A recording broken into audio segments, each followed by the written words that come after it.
What's up, Internet? This is the Fitness Reborn podcast. My name is Sean from Renaissance Fitness Personal Training, where we put movement ahead of workouts. And my guest today is Shannon Parrish. She's a registered nurse at a local hospital here. I've actually known Shannon off and on because we work at the same hospital. I actually have known her off and on for the last 6 years. She worked in the emergency department then, and now she works at the hospice house, which I didn't know that until we started talking just now. But Shannon, thanks for coming on. Thanks for having me.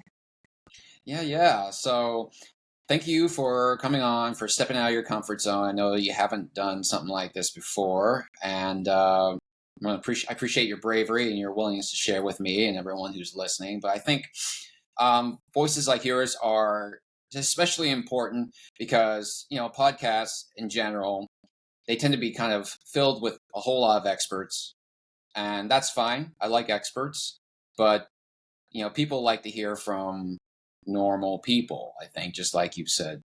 And so when we have personal stories of overcoming adversity and achieving something pretty great and significant, I think that's all the more special. So thanks again for coming on. Yes, thanks so much for having me. So let's start with let's start for where we're at now, and we'll kind of backdate from there. So you just did a 10K. Yes. Yeah, and you did exceptionally well. Yes. I placed second out of all the women my age in the 10K. This is my first 10K since coming back from a double Achilles resection. Mm-hmm. And I was pretty nervous, and I'm really, really proud that I placed. And we can only go up from here. I'm training for a half marathon in September.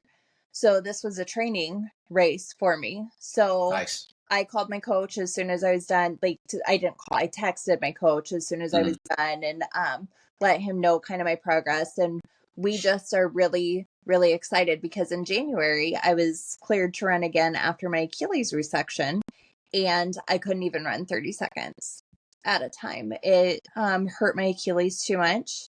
And I was really discouraged because they had told me just start running, do couch to 5K. So I plugged in my app and I was going to do a couch to 5K and couldn't even run that much.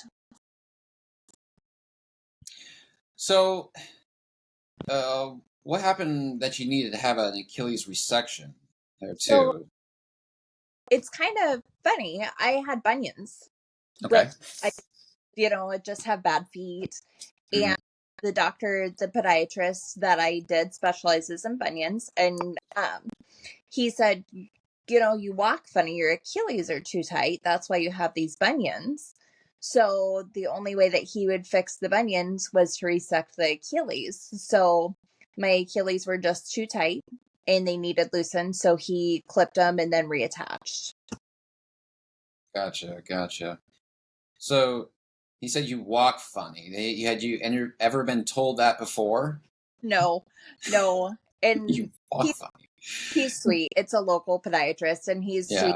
We know each other, and he just was teasing me, but the Achilles are just so were just so tight that it affected my gait. Like I had a noticeable gait disturbance that we didn't notice until he pointed out. And then once he kind of talked about it, it's like, oh yeah, I kind of do walk funny. Did you have any pain with walking before that you noticed? I had pain in my feet, and then my Achilles and my hamstrings and all of my leg muscles have always been really tight. Like I've had trainers comment on that when I'm running or when I'm doing exercises. So I had pain in my feet all the time. But that's better. He did a great job. So my Achilles don't hurt. My feet don't hurt. My hamstrings are tight still occasionally, but stretch them out. Gotcha. All right, so let's take it back a little bit. So when I asked you to kind of send me a snippet of your biography, the opening sentences kind of said that you had weight issues on and off your entire life. So it was interesting. You said that you were like 135 pounds when you were 10 at 5'4". Was that, did I read that right? Yeah, Okay. Which is chubby as a kid, but when you're an adult, it's considered fit, or at yeah, least not as chubby, yeah, which no, is healthy BM. that, yeah, which is, that's an interesting dichotomy there. That when you're the exact same height, exact same weight, but in two different stages of life, it's considered a much different scenario. Yeah. Um, all right, so having weight struggles your entire life is not uncommon. It's pretty widespread, actually. Were you an active kid when you were younger, or? So I played volleyball uh, Hmm. throughout until we moved here my sophomore junior year, and then I didn't play anymore. But I was active. I always was on my bicycle. Um, Hmm. I just ate a lot of junk. I ate fast food, and me and my girlfriends would go to the gas station and get snacks and stuff when we would do our bike rides and get soda. Soda was a big thing Hmm. too because we didn't do much soda in my house. So then I would save up my money and then I would go and buy soda, or when I got money, I would buy snacks and sweet treats and make bad choices.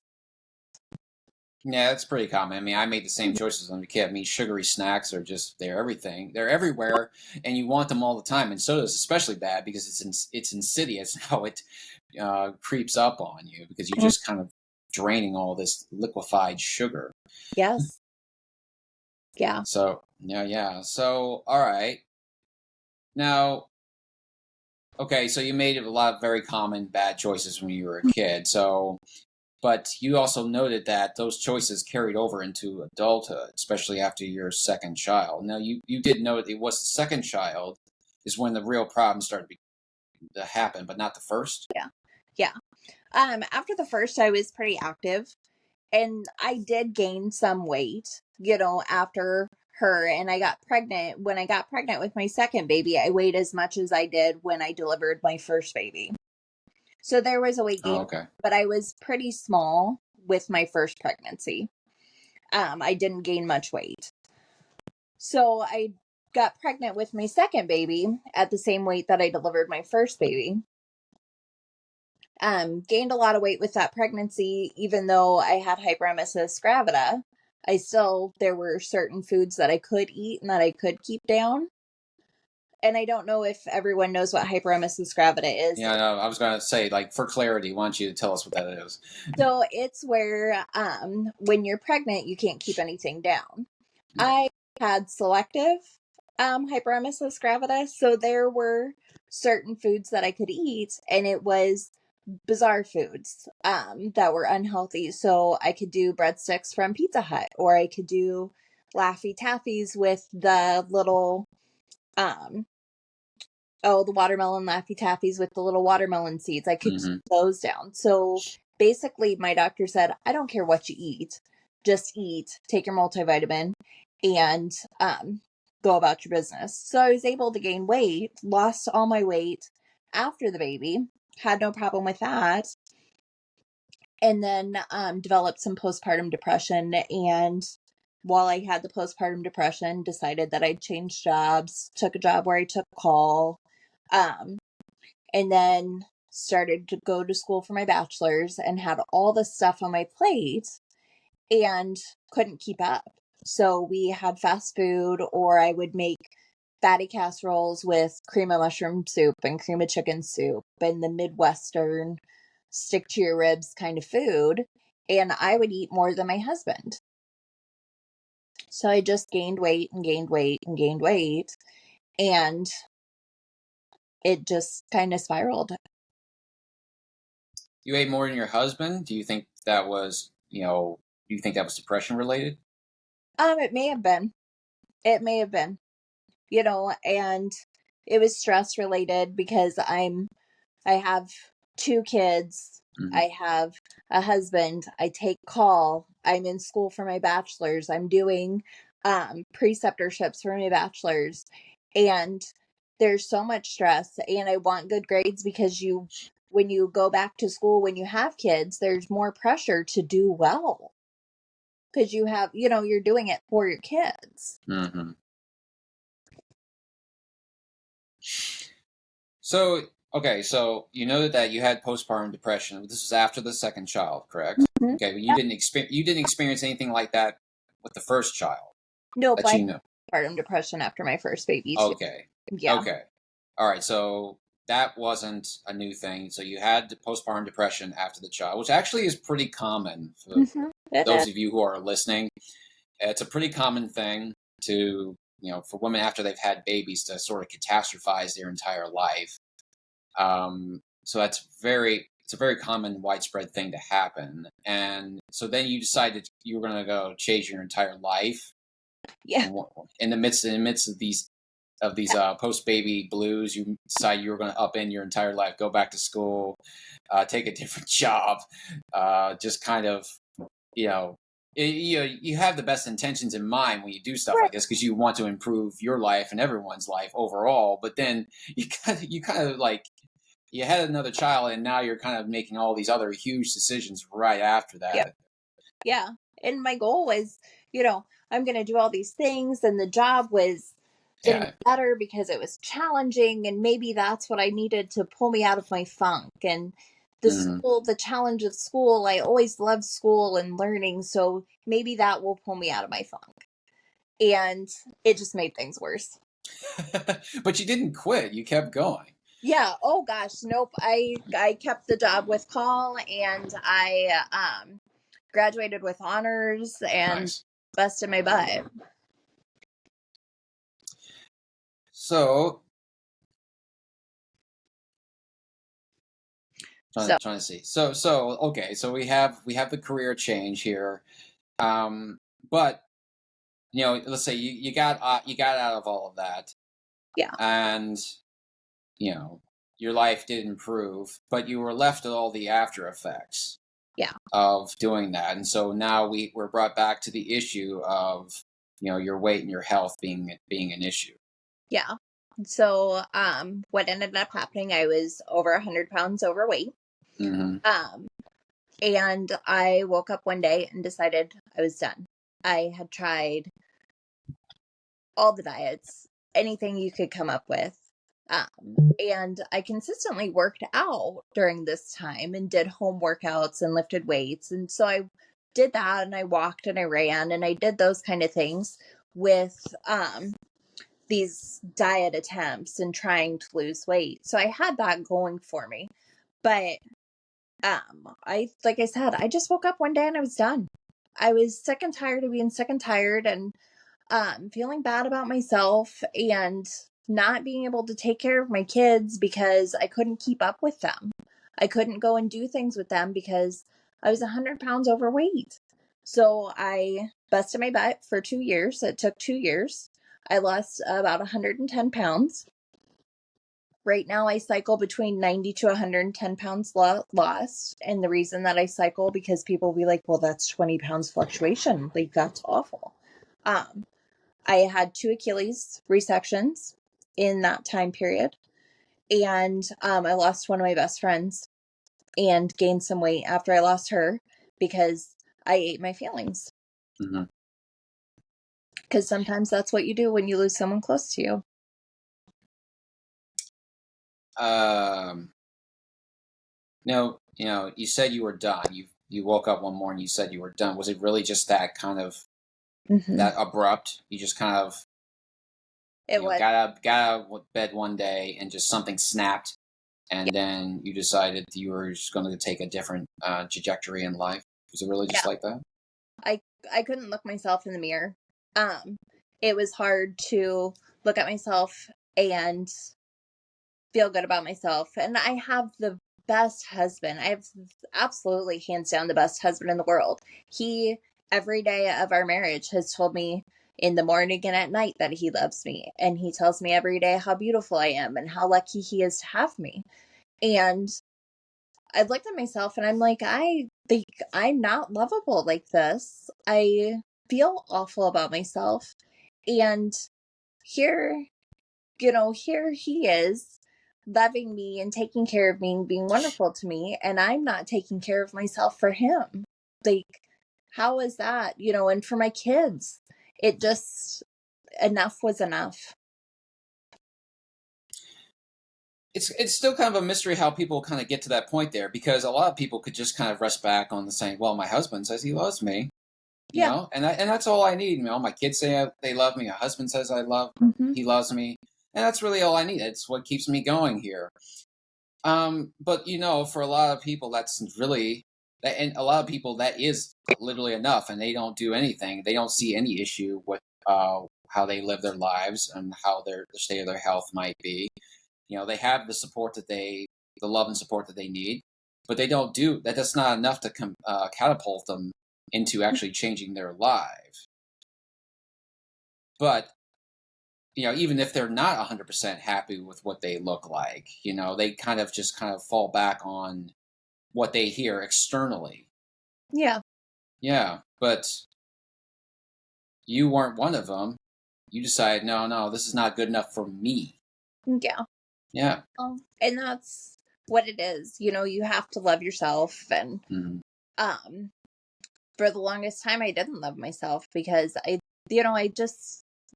was depressed. I was a size 22, 24. And um I was getting too big for those clothes. And I'm short. I'm 5'4". I'm not very tall. So I Right. was, my waist was big. You know, you've posted like before and after photos on social media before, and it's Yeah. kind of like, I've known you for a while now. I don't see you a lot, but I've known you for a while now, and some of those before photos are just, they were like, when I saw them, like, wow, I don't remember you ever looking like that. It must be, maybe that was before I ever knew you. I don't know, but I don't remember you ever looking like Yeah, it was a slow process. So when we met about 6 years ago, I was down about 30 pounds from my heaviest, that. Okay. and then lost the rest of the weight since we've known each other. I've maintained my weight loss for going on 3 years now, at that 90 to 110 pounds down. And it just depends on the time of year and what has happened on what my weight does. What time of the year generally is the hardest for you? The winter, because I like to exercise outside. Yeah. Yeah. And then in the winter, um, the foods that you cook are a little less healthy. Hmm. Because we grill a lot in the summer and we're able to do outside stuff, and we can't do that as much in the winter. So it's harder. And I do more of the comfort foods in the winter, but we limit those. We don't do those nearly as much. It used to be I would make casseroles every night. I would make chicken and noodles. I would make bread. I would make those kind of things. Hmm. That's a once every 2 weeks, once a month thing now. Cool. Cool. So you made adjustments for what you knew were kind of like weak spots. Yep. And I still eat normal food. I don't do Hmm. diet food, and I'm not that, but I just am more mindful of what I eat, and I don't eat as much. What do you mean by diet food? Just for clarity. So diet food, the low sugar, low fat. I do real sugar, real full fat foods. I just, because when they take out the fat, they a lot of times will replace it with chemicals. So I opt not to eat that, or the sugar free stuff. I opt not to eat just because, like, the aspartame and those kind of Hmm. chemicals Okay. Fair enough. is what I mean. Like, they like Slim Fast bars. I don't eat that kind of stuff, like those kind of things. Yeah. Now, when you started the fitness journey, where you started losing all the weight, you hit that wall where you said, "No, I can't do this anymore. I don't like the way this looks. I don't like the way this feels."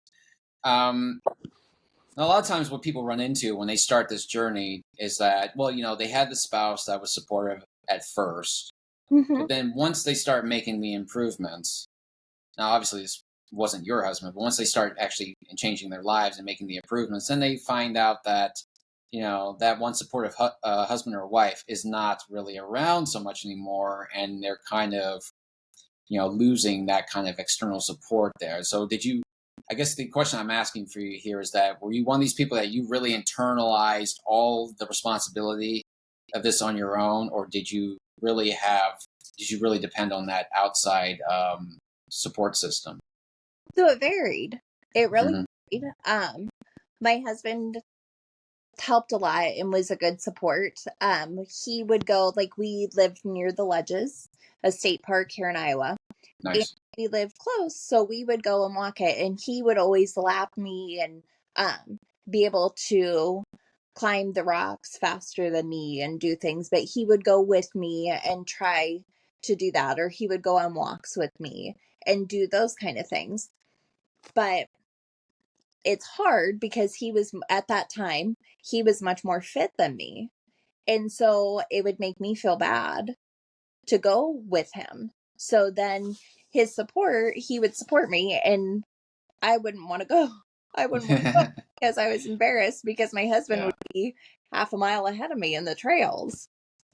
But he um supported me throughout, and he would help with kids and corral kids so I could work out. And if I asked him to cook dinner, he would cook dinner. He has been a champ. Like, he has learned to cook almost everything that I can cook. So that way, if I need time to work out after work, or if I need time to go shopping or food prep, he can do a meal. He can grill the dinner and do the sides and do all of that. So he's been, he, I cannot speak to how wonderful my husband has been through this process. I think there's something key in what you said here, is because by everything what you just described of your husband is a very secure and strong individual, is what it sounds like. He is. Yeah. And for those of you listening, the only people who try to bring you down, try to drag you back from making any sort of advancements or changes in your lives, are the people who are not secure and are not very strong. And so they are wanting to hold you back because that's where they feel like they are down in the gutter too. So just kind of putting it out there. So if you have an actual, supportive adult in your life, they will show it regardless whether or not you're changing your life or not. So, all right, so he was a champion of you all along. You went to walks on ledges, which I've been to ledges a few times too, and those walks can be pretty steep. Yeah. And They're, I mean, especially some of them. I mean, even if you are in pretty good shape, they can still wind you pretty easily, especially if you're going up it pretty quickly. yeah. But but good on him. So, all right, you started doing the walks, but you went out more and more, even though you're kind of embarrassed about not being able to keep up with your husband. Now, Yeah. did you notice the day when things started to really get better and those walks got a little bit more effortless? Yeah. So it it was about 50 pounds down before Okay. I could keep up with him. And I would play this little game where I would talk about my starting weight. I would count, to that. I would start at that number, and then I would count down to my current weight and do my steps up. And then if I could do that many, then I would do that many again and see how many times I could do that. So if it was 60 pounds down, I would count 60 steps. If I could do 60 steps, then I could take a break. Mm-hmm. It's just a mind game. A mind game. It sounds silly, but it got to where I would get, oh, when I'm 70 pounds down, I don't need to take a break. I can do 70 more steps. And Mm-hmm. it would be that kind of a thing. And now my husband has a hard time keeping up with me, which is Wow. ridiculous. Which is for me, not so much for him. Is he the same way too? Is he kind of now competitive with you? It's like, no, you're not getting the best of me. Yeah, he will keep up with me. Even if, he had a surgery recently, and so we weren't able to do the ledges. Right. And so we just do walks. And he'll hustle, because I make him quick walks so that way we still get our exercise in. And he'll hustle to keep up with me. And he's great.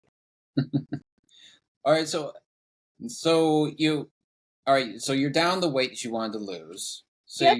you got there. Okay. Yeah. But obviously, you're still going here too.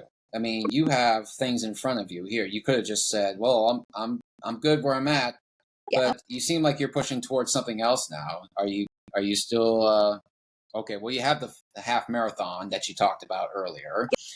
Is there a grander design in mind now? So right now we're looking at the half, and Hmm. then we're gonna see how we do with the half. My feet don't hurt when I'm Okay. running right now. I can run like 8 miles and my feet are comfortable. Before I decide that I want to run any further than a half marathon, I want to be able to do a half marathon and see how my feet feel and how my Achilles feel before I make any more big goals. Um, right now, my other big goal is to get back to weightlifting. I have triceps tendonitis right now, so I can't lift weights. And it's I was doing my weighted vest to do leg day because leg day Okay. is the best day. And um I can't lift my weighted vest to get it on even. My triceps tendonitis is so bad. So my goal is to work with sports med. I meet with them on Monday, and my goal is to get back to weightlifting so that way I can get some more muscle mass because I've lost some as I've had to be off of weightlifting with this triceps tendonitis. Triceps tendonitis. That's a new one on me. I don't think I ever heard that. Do you know It's how you got that? it's tennis elbow. You've Oh, heard of that. gotcha. Yeah. Oh, yeah, I definitely have heard of that. Okay. I just hadn't heard about it in that way before because I was like, triceps It's tendonitis. nurse talk. You know how nurses are. Speaking of that, though, so, I mean, you're, okay, you work in hospice now, which is very different from when I met you, which is emergency medicine.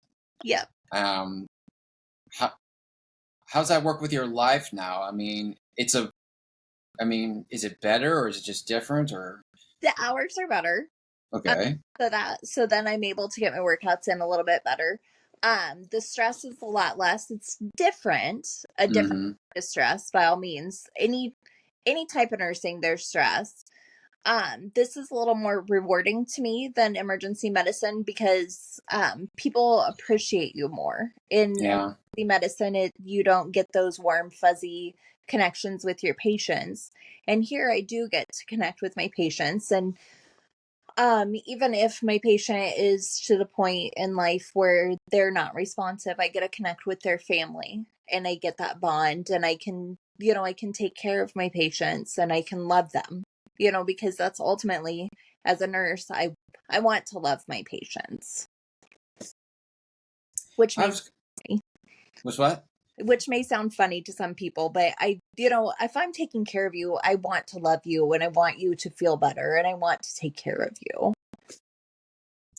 I was wondering about people who work in hospice care because I've met a few of them before, and I just think from the outside looking in that I thought that man, that's got to be depressing work because you're working with people that you know are going to die. Yeah. But a lot of people say no, it's very I love it. It's very Yeah, rewarding it's too. rewarding. It is rewarding, and I had touched on earlier that my girlfriend had Hmm. died. One of my dear friends had a horrible, horrible cancer, and she fought. It was terminal, a diagnosis. It was terminal, and she did hospice, and they took great care of her, and um,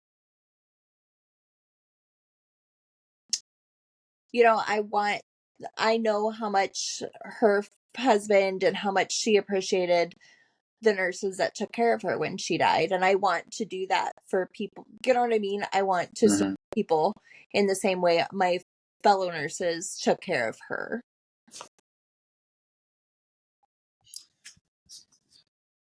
Do you think now I might be reaching here a little bit, but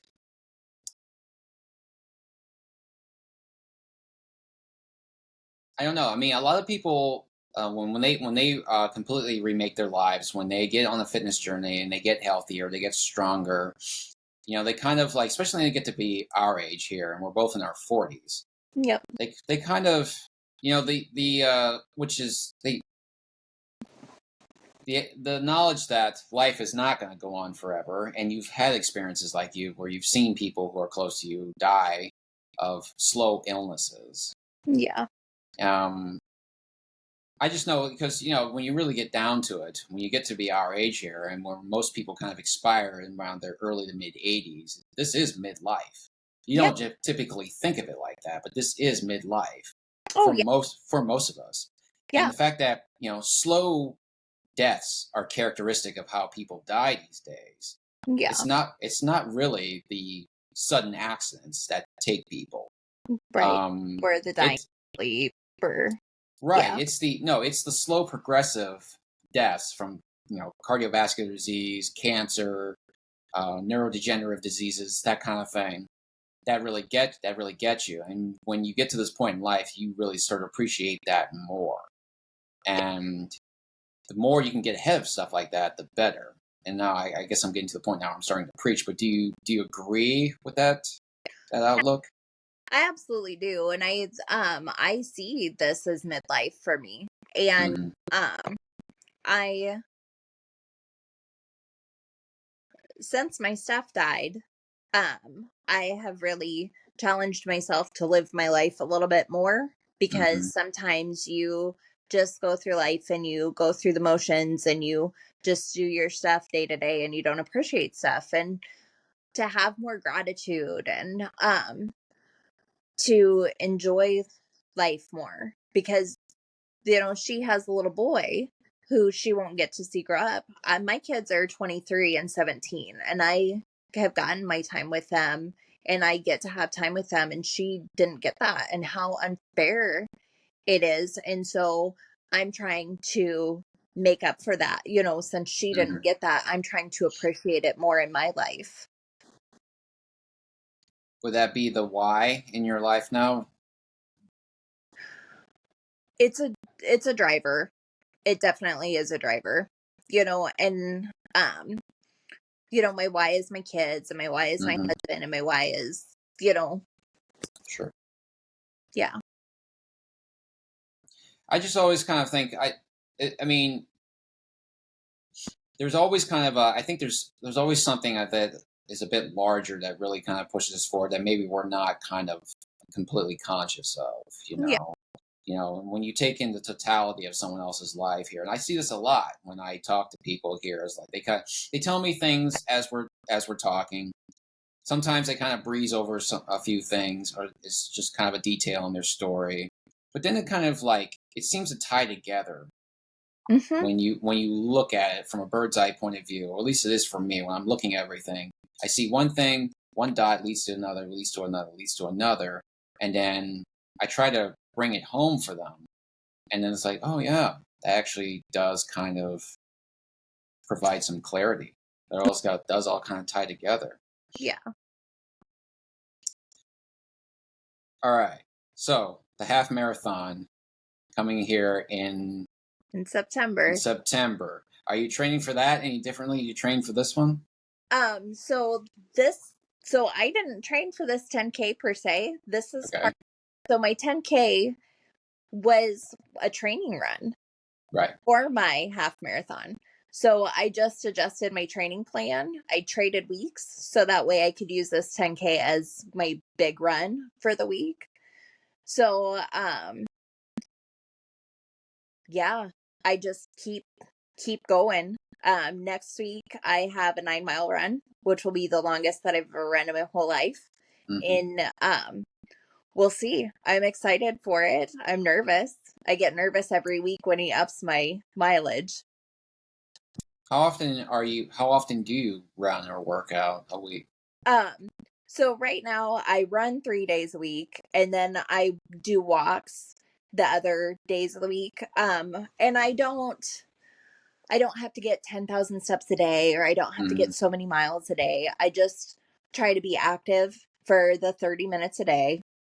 Um, just because I feel better and I sleep better and um I just I just really feel better when Yeah. I'm active. And then normally I will lift weights some, but I can't do that right now. So I'm just a cardio queen, which is fine for now, but I don't like that for my bones and for my muscles. But you got to suck Yeah, it up when you have an injury. right. Yeah. Well, you do what you can with what you can now, but Yeah. then, yeah, for sure, like the muscles and the bones is important. Yes. So when you can go back to that, Yeah, I will be right back on that. I'm hoping when I meet with Dr. Bancroft, she'll have some miracle for me so I can get back at it, because this has been a nagging injury since January, and I've done everything. I've done physical therapy, I've done chiropractic, I've done massage, I've done everything anyone can come up with, and I've rested it, and it still hurts. So we'll see. you can't even do strength training with bands or with body weight. It hurts. I can't if I have a hydro flask, Okay. and even to pick it up, it hurts in my elbow. Ouch. Yeah. It's ridiculous. Such a dumb, it's just a nagging bad injury. So walk and run, that's all I do. What do you do? That's yeah. What do you do? All right. Cool. Well, Shannon, going to start to wind down things here. So we have a closing tradition on the show Okay. where the guest has the last word. So I like to try to summarize things for people here, where people, if the guest can put things into maybe a few short sentences or maybe just one word as kind of like some parting words for the audience here. If you can walk away with remembering one thing and one thing only, what would you say it would be? If you want a big weight loss or a big change in your health, I want you to look into habit stacking. And habit stacking is where each week you pick one habit and you work on that thing. And that's the only thing you work on that week. And then the next week you add one more habit, and you do that every week until you have these big changes in your life, and it will change your entire life. So just kind of start with one habit and add another. Yeah. Yep. That's how I lost all my weight. I just would pick one thing a week to work on, and then the next week I would add something more. It's great. It's a great plan. Yeah. Starts out with something small and it builds to something big. It's great advice. Well, Thanks. Shannon, yeah. Well, Shannon, thank you again for coming on. I appreciate you spending time with us and giving your story. Yeah. Thank you so much. Not a problem. Not a problem. And I don't know if you offer anybody to reach out to you or not here. Yeah. That But would be fine. yeah, Yeah. okay, yeah. I can get contact information um from you later, and I can put that in the show notes.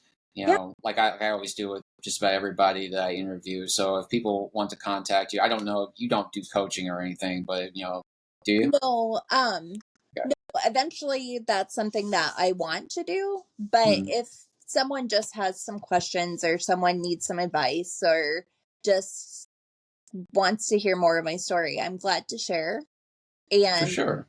yeah, absolutely, because if I can help one person, that's goes back to the nurse thing. If I can help someone, that's wonderful. That's a great day. Right. Great. All right. Well, I'll just have you email that to me, whatever it is you want people to contact you at, and I'll put that in the show notes for those of you who want to contact Shannon and hear more and kind of know more, because she's done incredible for herself, and she just kind of started with herself, and that was all you can. That's all you can really do when you are, you know, trying to change your life. So not a worry there. But again, Shannon, I appreciate you for coming on. I appreciate your time on a Sunday. And congrats on the Couch to 5K that you did, that you placed. Yeah, my That's, okay.